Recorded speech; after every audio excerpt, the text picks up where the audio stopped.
Hi hello Telangana రాష్ట్ర ప్రజలందరికీ నమస్తే, గుడ్ మార్నింగ్, శుభోదయం. ఈరోజు మన ప్రజావాణి తెలుగు దినపత్రికలో మెయిన్ పేడ్స్ వార్తా విశేషాలు ఎట్లా చూద్దాం. దయచేసి వ్యూవర్స్ అందరూ ఛానల్ని సబ్స్క్రైబ్ చేసుకుని వీడియోని ఒక సోషల్ మీడియా గ్రూప్స్లో షేర్ చేయవలసిందిగా కోరుతా ఉన్నాం. వార్తా వివరాలు. నేడు పంచాయతీ ఎన్నికలపై కీలక నిర్ణయం. ఆ రాష్ట్రంలో పంచాయతీ ఎన్నికల నిర్వహణపై సోమవారం జరిగే మంత్రివర్గ సమావేశంలో కీలక నిర్ణయం తీసుకునే అవకాశం ఉంది. గ్రామ పంచాయతీ ఎన్నికలు, జిల్లా మండల పరిషత్ ఎన్నికల్లో వేటికి ముందుగా నిర్ణయించాలనే అంశంపై స్పష్టత రానున్నట్లు తెలుస్తోంది. ముఖ్యమంత్రి రేవంత్ రెడ్డి అధ్యక్షతన సోమవారం మధ్యాహ్నం 3 గంటలకు ఏదైతే కార్యక్రమం నిర్వహించబోతున్నారు కాబట్టి ఈరోజు మరి కీలక నిర్ణయం తీసుకునేటటువంటి ఆస్కారం కనిపిస్తున్నట్టుగా మనం చూసుకోవచ్చు. సో ఇలాంటి వార్తలు మనము ఈనాడు మనం చూస్తూనే ఉన్నాం, నెలల తరబడి చూస్తూ ఉన్నాము. మరి ముఖ్యమంత్రి గారికి ఎందుకు ఇంట్రెస్ట్ వస్తలేదేమో, గ్రామీణ ప్రాంతాలలో అభివృద్ధి లేక చాలా ఇబ్బంది పడుతూ ఉన్నారు. సమస్యతో ఎవరికి చెప్పుకోవాలో ఒక సర్పంచ్ దిక్కులేదు, ఎవరికి చెప్పుకోవాలని చెప్పేసి ఇబ్బంది పడుతున్నారు. కానీ ఈనాడు సంవత్సరం పొడుగుతా సంవత్సరంలో 2 సంవత్సరాల దగ్గరకు వస్తుంది. ఈనాడు సర్పంచ్ గతి లేదు ఊర్లలో. ఏం పాలన, ఏం ప్రజాపాలన, ఏం పరిపాలన ఇది? ఇన్ని రోజులా సార్ గ్రాఫ్ జర్రలు ఏమైనా పెడదామంట, తగ్గిపోతుంటే ఆగావు, రాగు రాగు రాగు లేవు. మొత్తానికి తీసేసేది, మొత్తానికి సర్పంచ్లే తీసేస్తే బాగుంటుంది. అది కూడా నువ్వే పరిపాలించు. మొత్తం మంత్రిశాఖలు దగ్గర పెట్టుకున్నావు ముఖ్యమంత్రి గారు. ఈ సర్పంచ్లు కూడా మొత్తం అన్ని నువ్వే, తెలంగాణ రాష్ట్రం మొత్తం ఎన్ని గ్రామ పంచాయతీలు అన్ని నువ్వే పరిపాలించు. మరి ఊక సప్లైకి ఎందుకు పూజ అంతా? రోజు ఊరికి తిరుగు, రోజు 10 ఊర్లు తిరుగుకుంటే ఎట్లెట్లుందని చెప్పి నువ్వే పరిపాలించు. మరి సర్పంచ్ ఎందుకు ఇక అక్కడ లేదు. ఇక ఇరాన్ అధ్యక్షుడితో ఫోన్లో మాట్లాడిన ప్రధాని నరేంద్ర మోడీ ఆదివారం మధ్యాహ్నం ఇరాన్ అధ్యక్షుడితో ఫోన్లో మాట్లాడారు. ఇజ్రాయెల్, ఇరాన్ దేశాల మధ్య ఉద్రిక్తతల ఇరాన్లో ప్రస్తుత పరిస్థితిపై వారు చర్చించారు. ఈ విషయాన్ని ప్రధాని మోడీ తన ఎక్స్ ఖాతా ద్వారా వెల్లడించారు. ఇరాన్లో ప్రస్తుత పరిస్థితిపై మేము వివరంగా చర్చించాం. ఇజ్రాయెల్, ఇరాన్ మధ్య ఉద్రిక్తతలు ఇటీవల మరింత తీవ్ర కావడంతో తీవ్ర ఆందోళన వ్యక్తం చేశాను. ఉద్రిక్తతను తగ్గించుకునేందుకు ఇరు దేశాలు ప్రయత్నించాలని సూచించాను. ఇరు దేశాల్లో శాంతి, భద్రత, స్థిరత్వాన్ని అసాధ్యమైనంత త్వరగా పునరుద్ధరించడం కోసం ఆ చర్చలు దౌత్య మార్గం ద్వారా ముందుకు వెళ్ళాలని సలహా ఇచ్చానన్నట్టుగా అయితే యుద్ధాలు బంద్ చేసేది, సామరస్యంగా మనం ఉంటే శాంతి చర్చలు జరుపుకున్నట్టు మోడీ గారు చెప్పినట్ట మరి ఇరాన్ అధ్యక్షుడితో ఫోన్లో.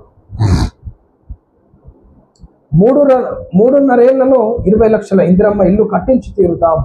మంత్రి పొంగులేటి శ్రీనివాస్ రెడ్డి రానున్న 3.5 ఏళ్లలో రాష్ట్రంలో 20 లక్షల ఇందిరమ్మ ఇల్లు కట్టించి తీరుతామని, లేకపోతే వచ్చే ఎన్నికల్లో ఓట్లు అడగబోమని రెవెన్యూ, గృహ నిర్మాణ శాఖ మంత్రి పొంగులేటి శ్రీనివాస్ రెడ్డి స్పష్టం చేశారు. నల్లగొండ జిల్లా నకిరేకల్ మినీ స్టేడియంలో స్థానిక ఎమ్మెల్యే వేముల వీరేశం ఆధ్వర్యంలో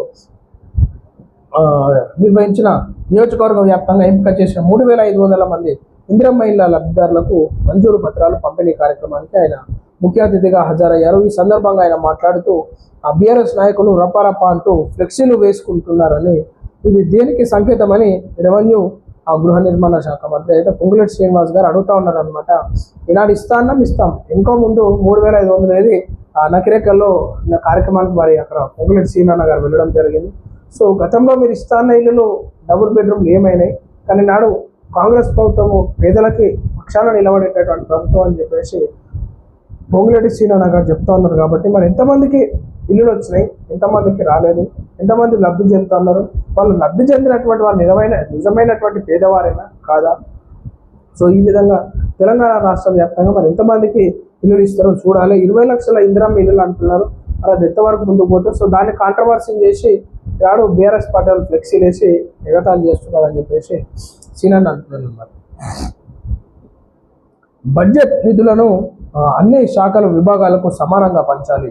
ఉప ముఖ్యమంత్రి బట్టి విక్రమార్క నాన్ ట్యాక్స్ రెవెన్యూపై దృష్టి సారించాలని ఉప ముఖ్యమంత్రి బట్టి విక్రమార్క అధికారులను ఆదేశించారు. సచివాలయంలో ఇన్ఫ్రాస్ట్రక్చర్ క్యాపిటల్ సబ్ కమిటీ సమావేశం జరిగింది. బట్టి మాట్లాడుతూ గత పథకాలను ఒక్కటి ఆపకుండా అమలు చేస్తున్నామని అన్నారు. కొత్తగా 33,600 కోట్లతో సంక్షేమ పథకాలు అమలు చేస్తున్నామని తెలిపారు. గత ఏడాది ప్రభుత్వానికి ఓఆర్ఆర్ ఎక్సైజ్ ఆదాయాలు రాలేదని పేర్కొన్నట్టుగా ఇది ఈనాడు బట్టి విక్రమార్క అంటున్న బడ్జెట్ నిధులను అన్ని శాఖలకు సమానంగా అంటే ఒక్కొక్క శాఖకు ఎక్కువ పెట్టాల్సి వస్తుంది, ఒక శాఖకు తక్కువ పెట్టాల్సి వస్తుంది. అన్ని శాఖలకు సమానంగా అంటే ఒక శాఖ ఎక్కువ ప్రజల గురించి ఎక్కువ చేయాల్సి ఉంటుంది.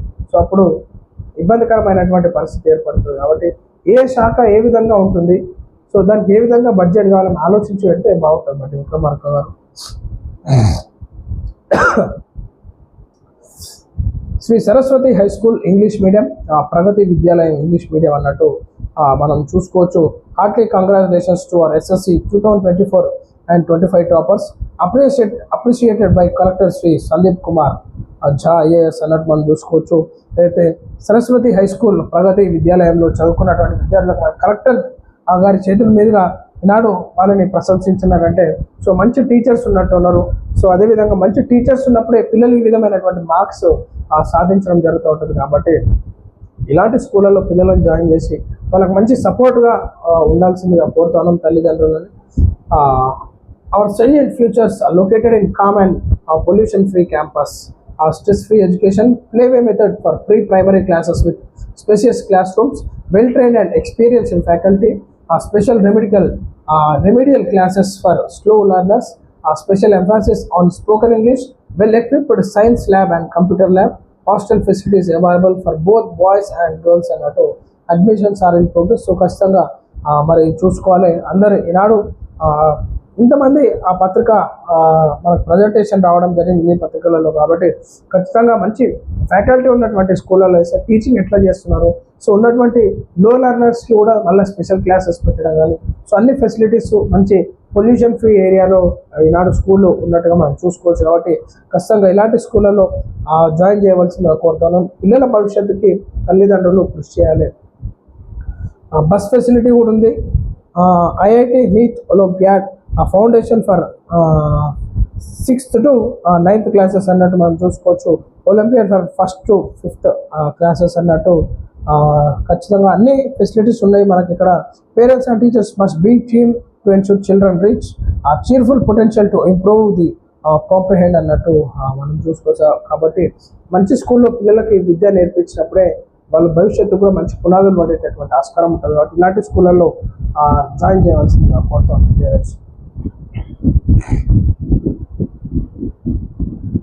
కూటమి ప్రభుత్వం తొలి ఏడాది పాలనపై సమీక్ష రంగం సిద్ధం. టీడీపీ, జనసేన, బీజేపీ కూటమిగా ఏర్పడిన ఆంధ్రప్రదేశ్ ప్రభుత్వం తన తొలి ఏడాది పాలనను సమీక్షించేందుకు పూర్తి స్థాయిలో సన్నద్ధమవుతోంది. జూన్ 23న అమరావతిలో సీఎం చంద్రబాబు నాయుడు అధ్యక్షతన నిర్వహించనున్న సమీక్ష సమావేశం కీలకంగా ఉండనుంది. ఈ సమావేశంలో పాలనాపరమైన ప్రగతి, అమలైన సంక్షేమ కార్యక్రమాలు, శాఖల పరిధిలో చేపట్టిన చర్యలు, భవిష్యత్ లక్ష్యాలపై మంత్రిమండలి సభ్యులు ఉన్నతాధికారులతో సమగ్రంగా చర్చించనున్నారన్నట్టు ఏదైతే కూటమి ప్రభుత్వం ఏదైతే టీడీపీ, జనసేన, బీజేపీ కలిసి మరి ఫామ్ చేసినటువంటి ఏదైతే ప్రభుత్వం ఉందో ఆంధ్రప్రదేశ్లో దానిపైన మరి సమీక్ష నిర్వహించి సో ఏ విధంగా ముందుకెళ్తా ఉంది, పార్టీ పటిష్టత ఏ విధంగా ఉంది, ఎక్కడ ఇబ్బందులు కలుగుతూ ఉన్నాయి, ఏ నియోజకవర్గం ఇంకా అభివృద్ధి చెందాలి, ప్రజలకు ఏ విధమైనటువంటి అవకాశాలు మనం అందించాలి, ఇచ్చిన హామీలు ఏ విధంగా ఉన్నాయి, సో ఏ విధంగా నెరవేర్చాలి అని చెప్పేసి టోటల్గా మంత్రులతోని, నాయకులతోని, ముఖ్య నేతలతో కూర్చొని చంద్రబాబు నాయుడు గారి సమీక్ష మీటింగ్ ఉందన్నమాట. బాంబు పేల్చిన ఇరాన్, హార్మోజ్ జలసంధి మూసివేత, తమ దేశంలోని అణుస్థావరాల లక్ష్యంగా అమెరికా, ఇజ్రాయెల్ దాడులు చేస్తున్న నేపథ్యంలో ఉక్కిరి అవుతున్న ఇరాన్ ప్రపంచ దేశాలకు షాక్ ఇచ్చింది. ప్రపంచ చమురు మార్కెట్కు కీలకంగా ఉన్న హార్మోజ్ జలసంధిని మూసివేస్తున్నట్లు తీసుకున్న నిర్ణయానికి ఇరాన్ పార్లమెంట్ ఆమోదం తెలిపింది. ప్రపంచవ్యాప్తంగా రోజువారీ చమురు అవసరాల్లో 20% హార్మోజ్ ద్వారానే రవాణా అవుతుంది. దీంతో దీన్ని మూసివేయడం ద్వారా శత్రువులపై ప్రతీకారం తీర్చుకోవడమే కాక ప్రపంచ దేశాల మద్దతును కూడగట్టుకోవాలనే యోచనలో ఇరాన్ ఉన్నట్లు తెలుస్తోంది. అయితే ఈ నిర్ణయం ద్వారా భారత్పై కూడా తీవ్ర ప్రభావం పడే అవకాశం ఉంది. భారత్ తన అవసరాల్లో 90% ముడి చమురు విదేశాల నుంచి ఎగుమతి చేసుకుంటుంది.